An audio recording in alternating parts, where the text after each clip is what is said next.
So you mentioned that every personality type has a strength in this and a little bit of a weakness or a challenge. And so for TJs, it's the strength is effectiveness, extroverted thinking, measuring pass-fail criteria. The challenge is that introverted feeling, authenticity of the personal resonance, core value alignment.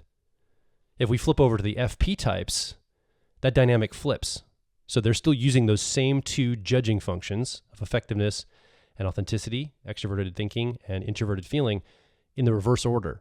So these are ENFPs, ESFPs, INFPs, and ISFPs that are using authenticity to make their decisions. Introverted feeling, what's in alignment, what's resonant to me as a person, and that's how all FP types are moving through the world. But there's that challenge that's in the back of the mind, the back seat of the car model that we talk about, that's always saying, yeah, but you've got to measure it. You've got to have a pass-fail criteria. And there's a lot of uncertainty when that enters the frame. Like when that comes into the field, it's like, am I doing enough to justify me being a good person that I feel that I am? Or, yeah, these things are in alignment, but there's that little voice that's nagging that can undermine our self-esteem, often as people, when you're an FP type, and you don't feel like you're doing enough, or maybe you don't feel good about yourself because you may not have things to quote unquote show for it from that effectiveness process. Yeah, that's so interesting.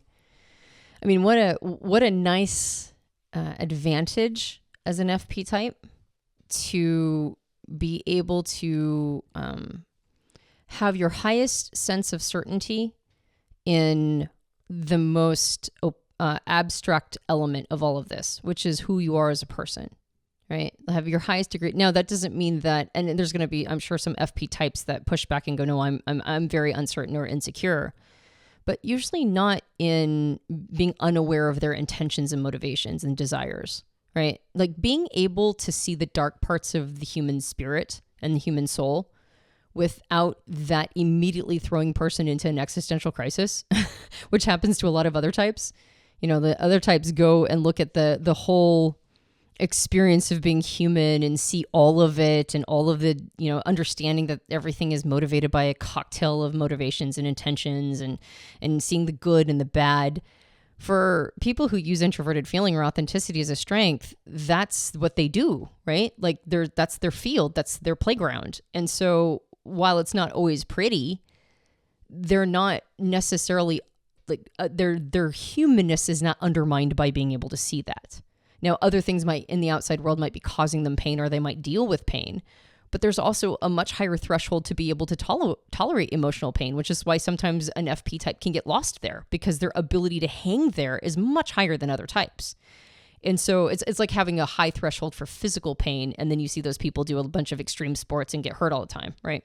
It's like when you have a high threshold for something, you end up putting yourself in a position to be able to feel that more. And so for FP types, one of the nice advantages is that in the part of ourselves that causes most other types like a lot of insecurity, right? Oh, I have darkness in me. Does that mean I'm automatically a bad person?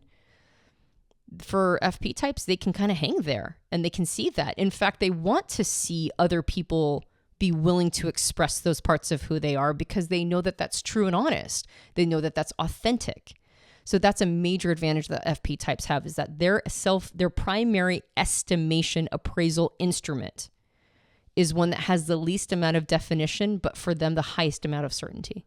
And I think that FP types struggle the most with this idea of a spider bite mentality.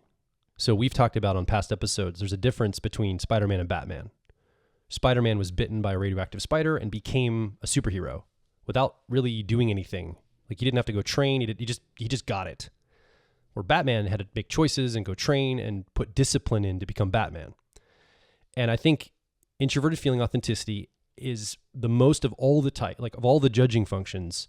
I think it lends itself most to spider bite mentality. Either I was granted this as who I am, or I wasn't.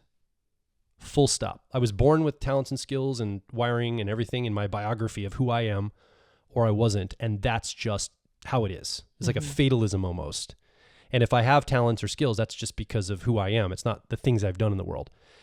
And I think that in that lies a real danger, because it means that I might, I'm an ENFP, right? That's my type preferences. So I really identify with that struggle.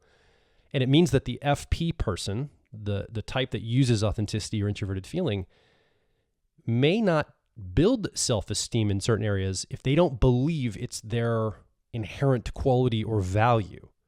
So I think the way that this can show up for introverted feeling is you just stop yourself short of going out and building the competency, not for everybody and not all the time, but some introverted feeling authenticity users, I think, struggle with this. And they say, well, that's not in the cards for me. I wasn't born that way with that talent or skill. So that's not me. And I think that can undermine a sense of self as well.